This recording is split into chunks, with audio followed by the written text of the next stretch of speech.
Imam Bukhari rahimahullah has compiled a book, a work which is recognized as one of the greatest works in the history of Islam. His compilation of hadith referred to as Sahih Bukhari. People of knowledge usually refer to it as Asahhul Kutubi Ba'da Kitabillah, the most authentic book after the book of Allah. This term Asahhul Kutubi Ba'da Kitabillah, the most authentic book after the book of Allah, this term in itself needs understanding. Because this does not imply for one moment that everything in Bukhari is absolutely authentic.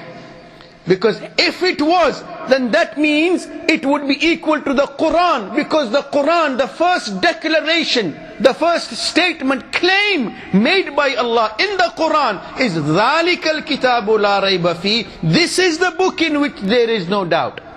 This is the book, meaning this is the only book in which there is no doubt. When we say this is the book in which there is no doubt, it implies this is the only book in which there is no doubt. If there was no doubt in anything in even Sahih Bukhari, then that would make it equal to the Quran. So when we say Asahhul Kutubi Ba'da Kitabillah, the most authentic book after the book of Allah, that means relative to others, relative to other books. But it doesn't mean everything in Sahih Bukhari should be taken literally by an ordinary person on the street. Obviously, I am not saying that there are things wrong in Sahih Bukhari.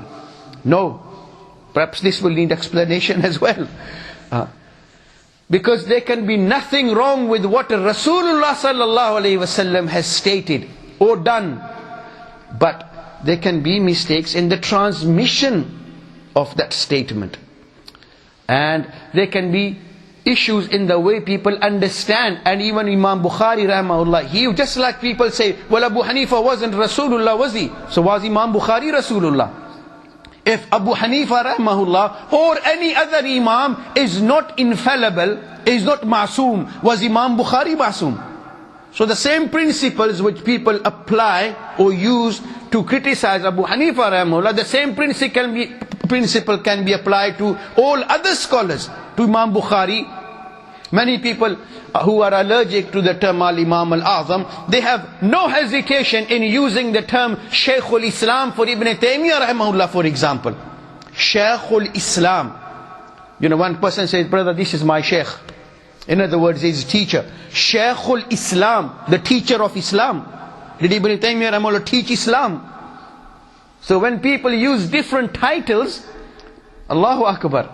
So if people use the same terminology or the same balance or the same scale, then people should be uniform. If there is a problem with using the term Al-Imam Al-Azam for Abu Hanifa rahimahullah, then should there not be a problem for using the term Shaykhul Islam for Ibn Taymiyyah rahimahullah? But we never criticize that. We don't object to that. Because we understand what it means to refer to someone as Imam Al-Azam or any other title.